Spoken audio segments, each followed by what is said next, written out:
Disclaimer, dalam video ini saya hanya membacakan bukunya saja. Hak cipta penuh milik penerbit. Sebelumnya, saya sudah mendapatkan izin dari penerbit. Untuk pengalaman lebih baik, silahkan membaca buku fisiknya. Bab 13. Setelah kejadian itu, aku benar-benar dikuasai hasrat ingin selalu bersama dengan Sean.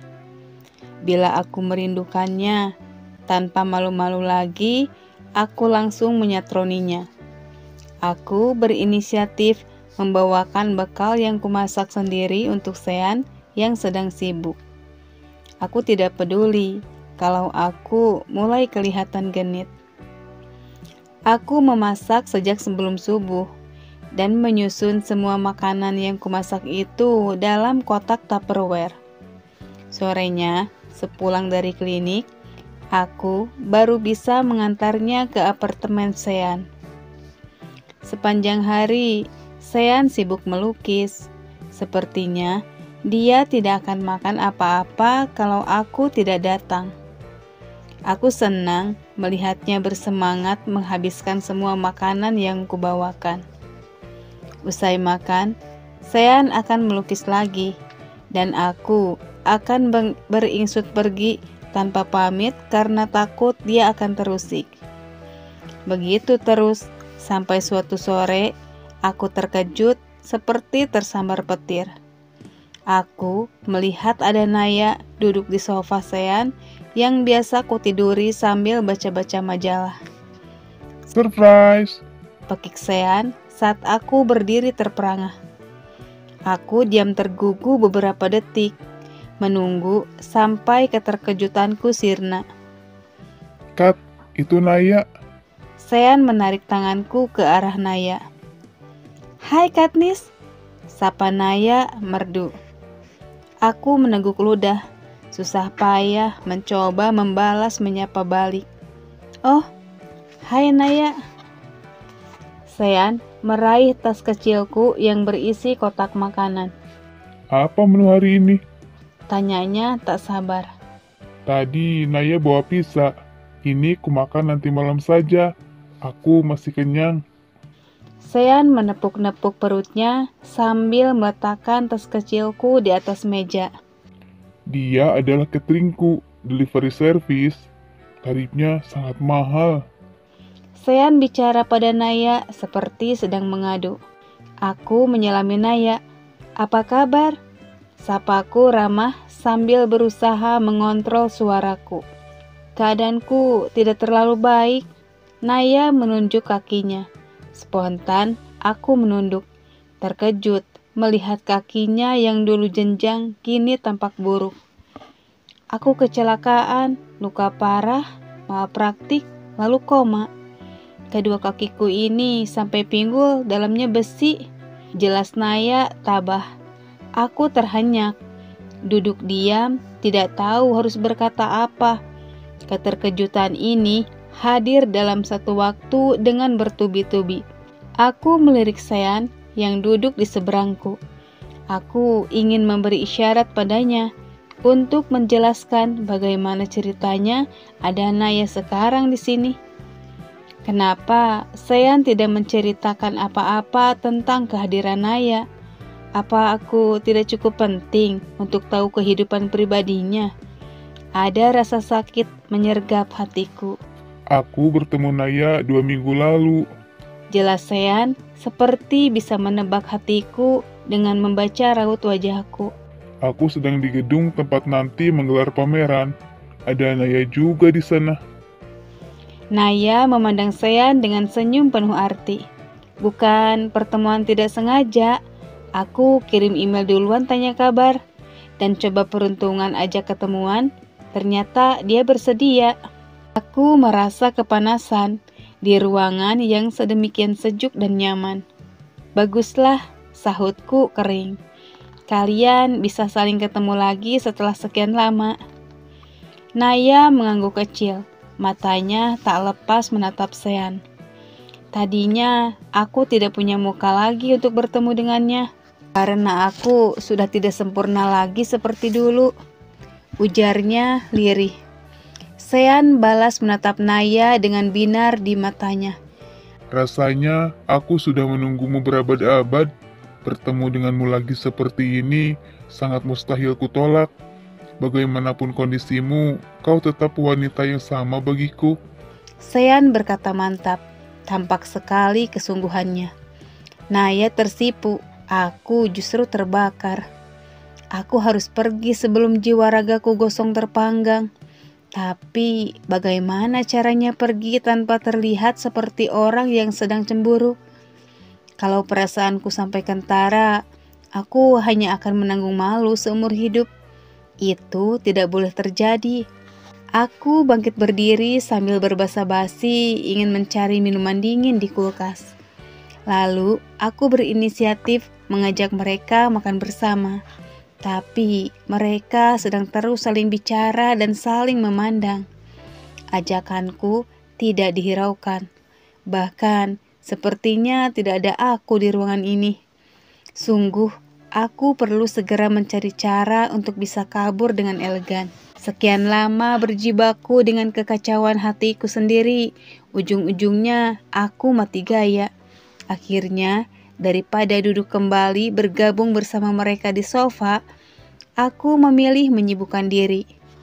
Aku mengeluarkan tumpukan kotak makan dari dalam tas, membuka tiap kotak dan memindahkan isinya ke piring. Aku menyajikan semua itu di meja makan, lengkap dengan gelas-gelas berisi air dingin, juga sendok garpu yang kutata rapi di sisi piring makan. Sean, apa kau tidak ingin menjamu tamu istimewamu? Tanyaku, mengambil upaya heroik memotong pembicaraan mereka. Semua sudah siap, silakan datang ke sini. Aku berteriak lantang karena melihat mereka bergeming. Sean lalu menoleh ke arahku, menjawab berat. Aku sebenarnya masih kenyang, tapi oke. Dia lalu menuntun Naya yang berjalan agak tertatih. Hatiku yang sedang terbakar jadi mereda melihat betapa sulitnya Naya melangkah. Naya, semoga kau suka menunya, ujarku sambil menunjuk sana-sini ke beberapa piring hidangan. Aku masak tadi pagi sebelum berangkat kerja, jadi ini hanya masakan sederhana yang praktis. Naya tersenyum sendu. Kalau kau masak ini semua di pagi yang singkat, ini benar-benar menu spesial. Lihatlah, ada cumi lada hitam, tumis brokoli udang, chicken katsu. Pokoknya kau keren sekali. Terima kasih sudah begitu baik memasakkan Sean. Naya berucap halus. Aku meradang, apa arti ucapan Naya barusan? Mengapa dia harus repot-repot berterima kasih padaku? Sepertinya itu adalah bahasa tersirat darinya untuk mengatakan, Sean adalah milikku. Lantas kemudian, aku baru bermaksud menyendokkan nasi ke piring Sean, tapi Naya memohon mendadak. Bisakah aku saja, please? Aku sontak meletakkan kembali sendok nasi ke tempatnya, membiarkan Naya melakukan semua untuk Sean. Sejak dulu kau paling susah kalau makan, senyumnya. Sayurnya mau ya? Nada bicaranya seperti membujuk. Sean menganggukkan kepala dengan senang, wajahnya tampak semeringah. Batinku seperti teriris-iris melihat pancaran sinar kasmaran dalam sorot mata mereka. Dan aku merasa bodoh berada di antara mereka dalam radius tak sampai 1 meter seperti sekarang. Sean sekarang sangat suka sayur. Sambarku tiba-tiba di luar kendali. Mengagetkan kesyahduan mereka. Aku berusaha sesantun mungkin, tapi nada suaraku terdengar tak mau kalah. Dia justru gak mau makan kalau gak ada sayur. Mata Naya membelalak. Benarkah? Lalu wajahnya berubah murung. Fakta apa lagi ya yang tidak aku ketahui tentang Sean yang sekarang? Sean mengibaskan tangannya. Tidak ada yang berubah dari diriku. Ucapnya berusaha membesarkan hati Naya. Masalah makan sayur, aku melakukannya sebagai pola hidup sehat. Sean menoleh ke arahku sesaat, memelototiku.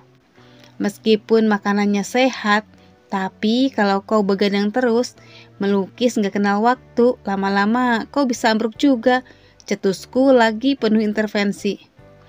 Naya memandang Sean begitu rupa. Katniss benar, kau harus membagi waktumu dengan proporsional. Jangan terlalu memporsir dirimu. Naya berkata penuh penekanan sambil menyentuh jemari Sean lembut. Perutku terasa anjlok. Mau es batu?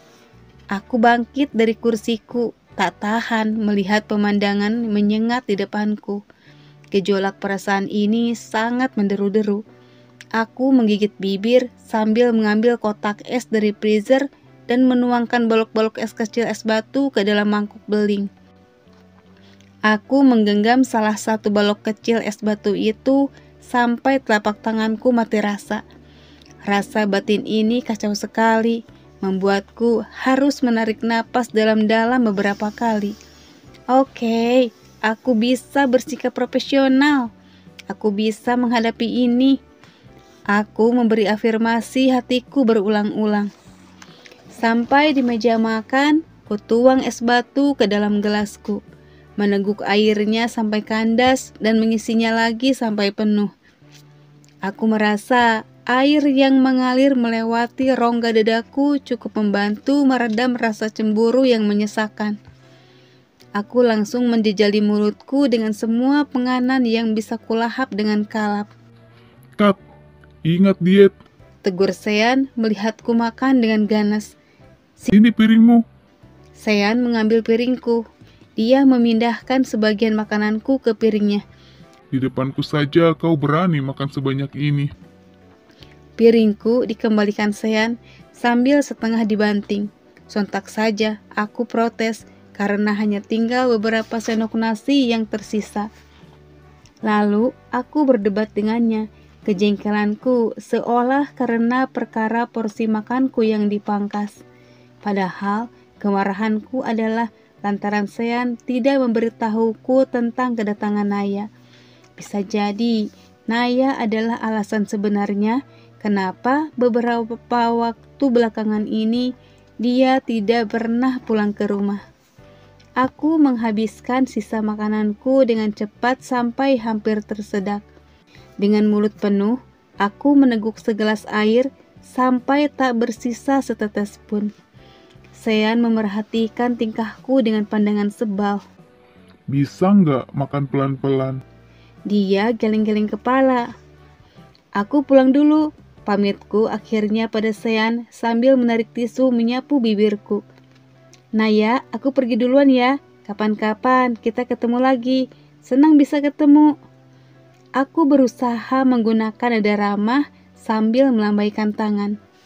Apa maksudmu kapan-kapan? Sambar Sean. Besok kau akan ketemu Naya lagi kalau antar makanan ke sini. Oh iya, bikinkan aku sup udang. Naya tersenyum padaku, lalu menoleh cepat ke arah Sean. Kau suka sup udang? Besok bisa kumasakan di sini. Aku bawa bahan-bahannya dari rumah. Aku berbalik pergi, tak kuasa lagi mendengarkan percakapan mereka. Saat menekan tombol lift, air mataku sudah menetes. Aku tahu bahwa cepat atau lambat aku akan mengalami nasib seperti ini. Orang mungkin mengira aku adalah manusia yang hidup dengan integritas, keyakinan, dan sangat mempunyai prinsip. Tapi tidak ada yang pernah tahu kalau sebagai wanita, aku mengalami krisis percaya diri yang sangat akut. Aku masih ingat bagaimana rasanya dibuang pada masa itu. Betapa aku juga tidak pernah mengenal siapa wanita yang melahirkanku. Lalu aku dibenci sebagai anak pelacur dan dituding akan tumbuh sebagai pelacur. Dulu aku tidak tahu pelacur itu apa. Tapi aku mengira bahwa itu mungkin bukan sesuatu yang baik. Dan mereka terus mengatakan buah apel jatuh tak jauh dari pohonnya. Batinku bergejolak. Aku belum sanggup sepenuhnya membuka semua simpul rasa indraku untuk berdamai dengan masa paling gelap dalam hidupku. Kenangan itu sudah mengkristal, tak ingin ku ingat lebih dalam lagi. Karena lukaku nanti bisa lebih bertumpuk. Hai unggas bodoh, lawan rasa takut itu. Kalau kau tak mau kehilangan cintamu,